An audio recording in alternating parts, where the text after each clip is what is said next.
Welcome to Ancient Bronzes of the Asian Grasslands, an interesting new exhibit from the Arthur M. Sackler Foundation in New York City. I'm its curator, Trudy Kawami, and this wonderful exhibit will be at the Everhart Museum through the summer. We hope you'll come and see it. This exhibit takes our attention to a part of Asia that we don't even think about, the huge open grasslands that run north of China, through Central Asia all the way to the Ukraine. We're home to a very interesting, mobile, nomadic peoples of various ethnic groups and language families who formed the background and the backbone of the Silk Route, the international trade that brought Chinese silk to Rome and Roman glass to China in the first millennium BCE and later. Because they were mobile, they didn't have urban settlements. They wore their decoration and their identity on themselves.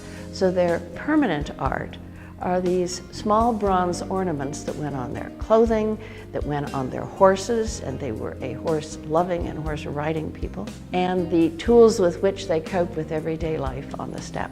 Most of what you see in the exhibit are actually tools, not weapons.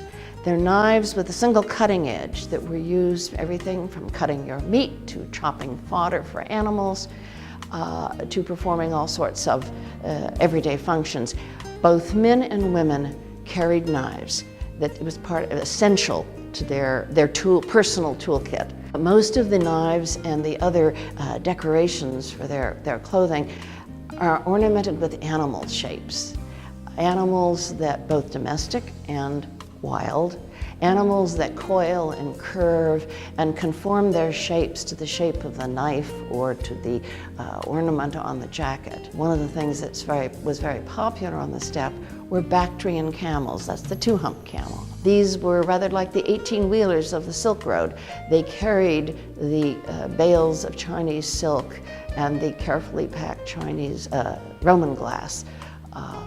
And so people had these ornaments on their jackets, on their belts and such, suggesting that they were part of this great international trade. They were very cosmopolitan. They could be wearing a Roman linen shirt with a Chinese silk jacket and with a Persian ornament on their horse's bridle. Rather like us today, they weren't tightly focused in their ethnic identity. The way the people used their environment and lived in this open, grassy and yet rather extreme climate, cold in the winter, hot and dry in the summer, and utilized the mobility that the land allowed to produce a large and complex international culture, that you didn't have to be a rich urban place to have a rich and sophisticated lifestyle. One of the social values of the steppe people was that movement into new territories and new vistas was a positive experience.